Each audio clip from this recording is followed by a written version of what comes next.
अगर आपको black hole के बारे में अच्छे से जानना है तो मेरी पहली वाली video all about the stars देख लें, उसका लिंक मैंने डिस्क्रिप्शन में दे रखा है। ब्लैक होल नाम सुनते ही ऐसा लग रहा है किसी घोस्ट मूवी का नाम है, पर ये सोचने वाली बात है कि साइंटिस्ट के दिमाग में ऐसे आया कैसे होगा कि कोई स्पेस में भी ऐसी चीज़ हो सकती है जो पहले बड़े बड़े गैलेक्सीज, प्लैनेट्स और एस्ट्रॉयड को अपने तरफ अट्रैक्ट कर ले, यहाँ तक कि लाइट को भी अपने से स्केप ना होने दे।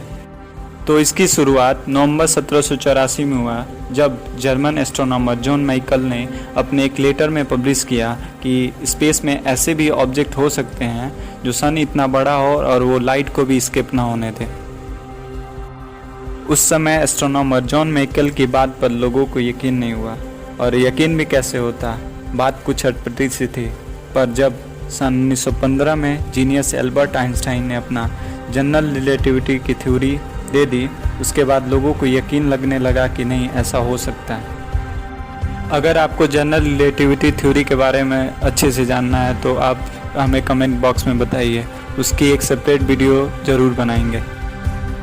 जनरल रिलेटिविटी आने के कुछ महीने बाद ही साइंटिस्ट कार्ल शॉर्टशील्ड ने एक एक्सपेरिमेंट किया, और उसमें उन्होंने ये बताया कि किसी भी मास को इन्फिनिटी टाइम्स दबा दिया जाए जिससे वह एक पॉइंट में चेंज हो जाए, और इसके वजह से उसके आसपास स्पेस टाइम बेंड हो जाएगा और वो किसी भी चीज़ को अपने पास से स्केप नहीं होने देगा।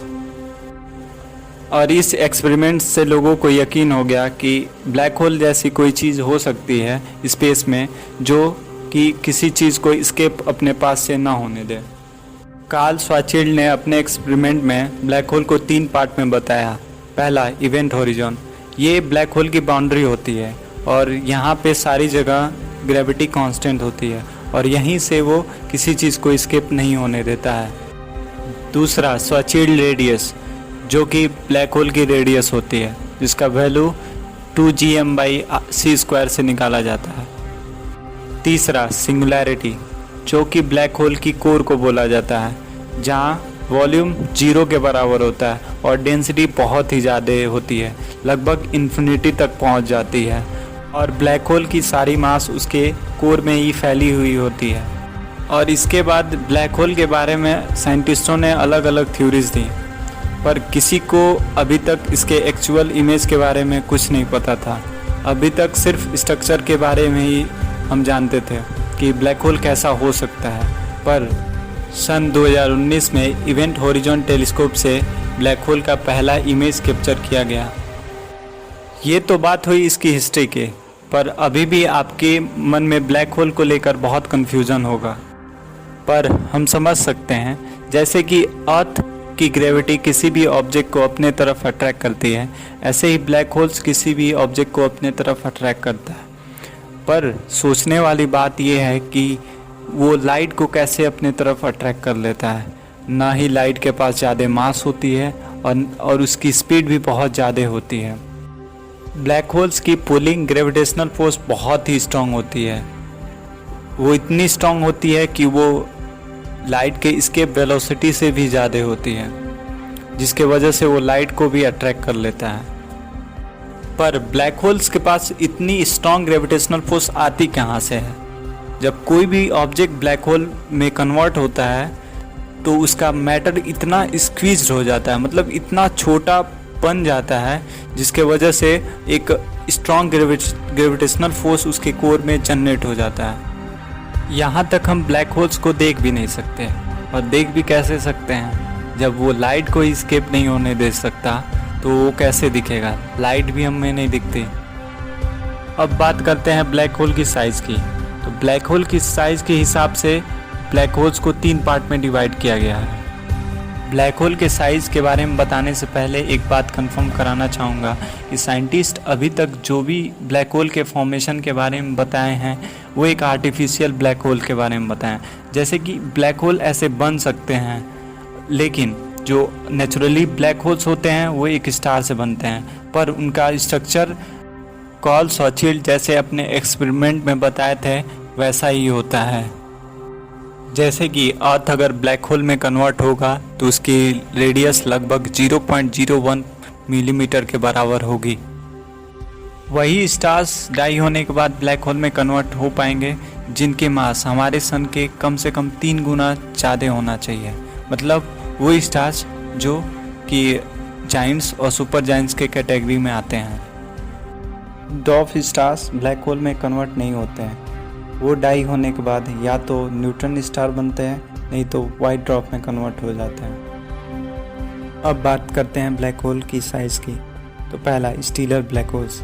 ये ब्लैक होल्स सबसे स्मॉलेस्ट ब्लैक होल्स होते हैं। ये ब्लैक होल्स हमारे मिल्की वे में बहुत ज़्यादा मात्रा में होते हैं, करीबन मिलियंस एंड बिलियंस में। ये बात थोड़ी अजीब लग रही है पर होते हैं, और लगे भी क्यों ना, हमारे मिल्की वे में ब्लैक होल्स, और वो भी बिलियंस में, और हम उन्हें देख भी नहीं सकते। और साइंटिस्ट ऐसा भी दावा करते हैं कि हमारे गैलेक्सी में बहुत सारे ऐसे स्टीलर ब्लैक होल्स होते हैं जो कि सन से 20 गुना अधिक मास में होते हैं और हमारे मिल्की वे में पाया जाता है। और बहुत सारे साइंटिस्ट ऐसा दावा करते हैं कि स्टीलर ब्लैक होल्स गैलेक्सीज के बनने के टाइम से ही बने होते हैं। दूसरा, इंटरमीडिएट ब्लैक होल्स।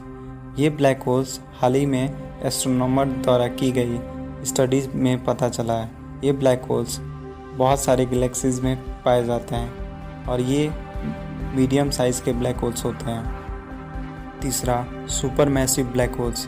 ये ब्लैक होल्स बहुत बड़े ब्लैक होल्स होते हैं, लगभग हमारे सन के मास से कई बिलियंस से अधिक होते हैं। साइंटिस्ट ऐसा दावा भी करते हैं सुपर मैसिव ब्लैक होल्स सारे गैलेक्सीज के सेंटर में पाया जाता है।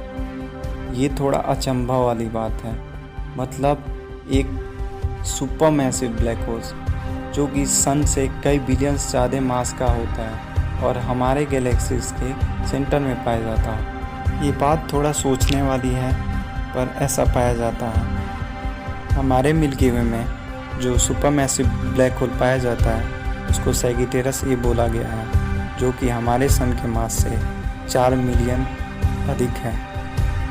आप लोगों के मन में सवाल उठा होगा कि हमारे गैलेक्सी में बहुत मिलियंस में स्टीलर ब्लैक होल्स पाए जाते हैं और यहाँ तक सुपर मैसिव ब्लैक होल भी पाया जाता है, पर वो अर्थ को खींचता क्यों नहीं है, अट्रैक्ट क्यों नहीं करता।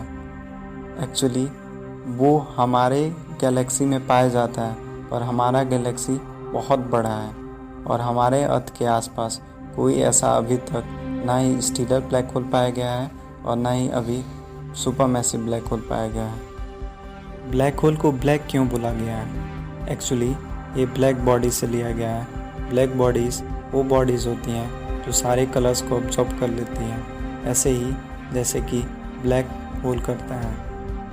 अब बात करते हैं इसके फैक्ट्स की। तो फैक्ट नंबर 1, हमारा सन कभी भी ब्लैक होल में कन्वर्ट नहीं हो सकता क्योंकि हमारा सन बहुत छोटा है। फैक्ट नंबर 2, क्या आपने कभी सोचा है अगर हम ब्लैक होल में गिरे तो क्या होगा? ये तो सबको अभी दिमाग में आ रहा होगा कि हम तुरंत मर जाएंगे और मरने से पहले हमारे शरीर एक नूडल जैसा हो जाएगा।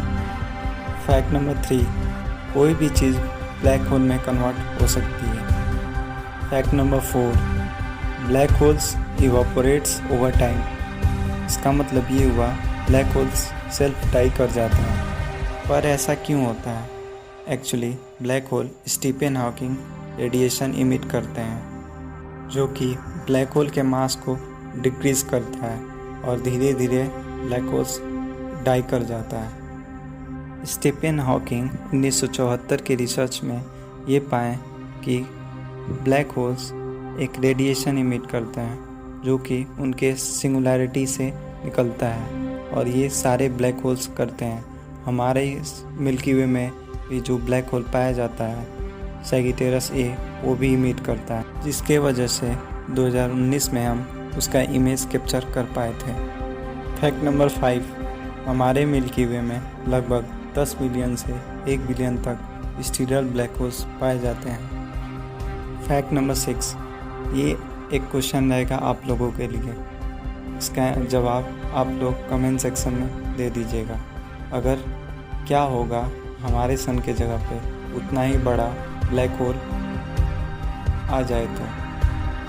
अगर वीडियो अच्छा लगा तो चैनल को सब्सक्राइब कर दीजिए और वीडियो को लाइक और शेयर ज़रूर करिएगा। Thank you.